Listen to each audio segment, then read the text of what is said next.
So I wanted to take a few minutes with this video to talk about 3 interesting PlayStation 5 stories, and if you could hit that like button on the video, thank you to those that do it, and as always, it's very much appreciated. Now, the stories I want to dive into today includes Sony's details on future buyouts via a leaked document from the FTC versus Microsoft situation. Interesting stuff there. Wolverine PlayStation 5 news, and Sony confirms great news about future games for the PlayStation 5. First, do you like single player or multiplayer games more? There is a whole discussion on Sony putting more effort on multiplayer games, and I'm wondering how you guys rank multiplayer versus single player games.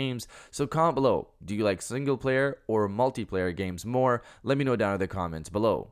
Now, diving into the first story of the video, Sony confirms great news about future games for PlayStation 5. So just as my question asked when it came to single player or multiplayer games, many were worried about Sony's focus on multiplayer games and what that meant for single player games they were making, those games that they were making, and that outlook of single player games on the future of the platform, the future of PlayStation. So Jim Ryan confirms via a leaked document from the FTC versus Microsoft trial, which is an unredacted interview between Jim Ryan and Fidelity investors. And in that interview, they discussed the future of PlayStation Studios and Sony's focus on multiplayer titles. Jim Ryan said this: "We will continue to make third-person games like we always have, and we expect those to have slightly greater sales and profitability, reflecting our confidence in the long-term install base of PlayStation 5, as well as the fact that those games will make their way to PC. So we think that pie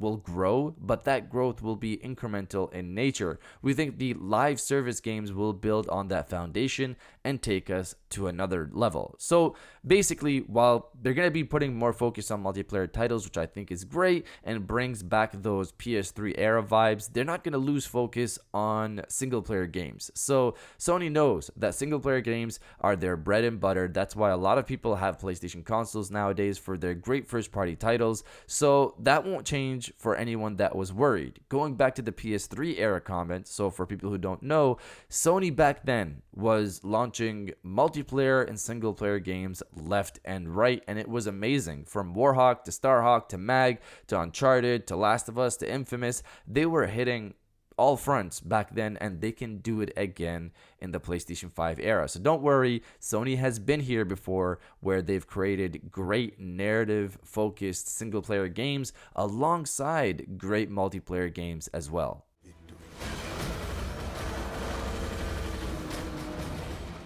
Now, diving into the second story of the video, great Wolverine news. So one of the discussions we've had on this channel before is in regards to Wolverine and Insomniac Games and the SAG-AFTRA strike. This strike was potentially going to be pushed into the video game industry for the actors who play parts in the video game titles, of course. This strike is focused on getting better pay and treatment for actors across the board, so of course, we're all for that. So SAG, S-A-G, is the Actors Guild, and they went on strike alongside WGA, which is the Writers Guild. They both went on strike earlier this year, and just yesterday night, it was confirmed that the Writers Guild and the AMPTP, which is the Alliance of Motion Picture and Television Producers, so basically the companies, came to a tentative 3-year deal. So this is great news and paints a potentially good picture for the SAG deal, since that's what would affect Insomniac Games. That's the important part here. If a deal is not made for SAG and this moves into the video game industry, then you're looking at potentially Wolverine delayed internally further than they originally meant for the game to release. As we've talked about before, it's reported that internally Insomniac Games is targeting a late 2024 release for Wolverine. Obviously, that could slip into early 2025 or later, but if the strike is gonna happen in the video game industry, of course, that would push it even further. SAG commented on the WGA deal, saying this yesterday. SAG-AFTRA congratulates the WGA on reaching a tentative agreement with the AMPTP after 146 days of incredible strength, resiliency, and solidarity on the picket lines. While we look forward to reviewing the WGA and AMPTP's tentative agreement, we remain committed to achieving the necessary terms for our members. Since the day the WGA strike began, SAG-AFTRA members have stood alongside the writers on the picket lines. We remain on strike in our TV theatrical contract and continue to urge the studio and streamer CEOs and the AMPTP to return to the table and make their fair deal that our members deserve and demand. So SAG and the WGA have similar needs from my understanding, but SAG members have bigger needs than the WGA. But this is good news because a lot of the points the WGA deal are focused on are probably already in the SAG requirements, hopefully moving things smoothly forward at a faster rate. We wait to hear more on this situation with SAG-AFTRA because, again, the last major strike in the video game industry happened in 2016 and that lasted over a year. So let's hope things are done quickly here after the WGA agreement and we can continue to move forward. But you guys let me know if you care if Wolverine is delayed or not. Let me know down in the comments below.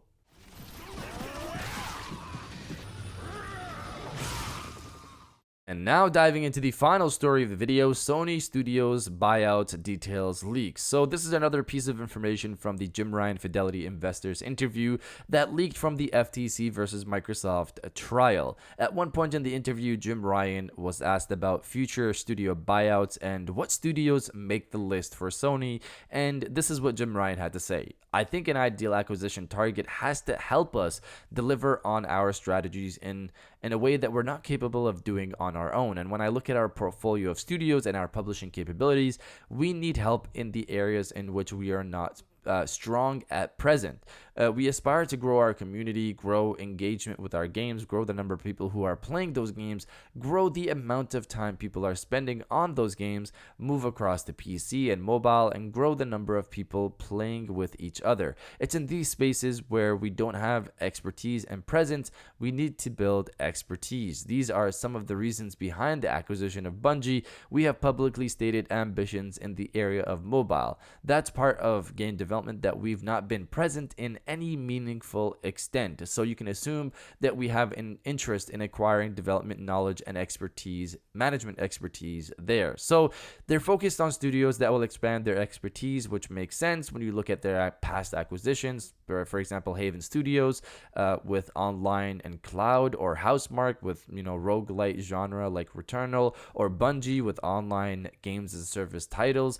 Another example of a future acquisition would be Square Enix, because it honestly fits the bill here with them producing JRPGs, which Sony doesn't have expertise in, and they depend on Square Enix to produce those games. Other studios probably fit the bill as well here. They want to expand into mobile, and they have Savage Game Studios, which is a mobile studio that they recently acquired. So we kind of get an idea of where Sony's trying to go with their studio buyouts. I'm just curious to see what happens after the Activision deal finally closes. But you guys let me know what studios you think Sony should get. And if you guys did enjoy this video, please hit that like button, as it always helps, and subscribe if you're new. I got new videos every Monday, Wednesday, and Friday. And now I'll check you guys out on the next one.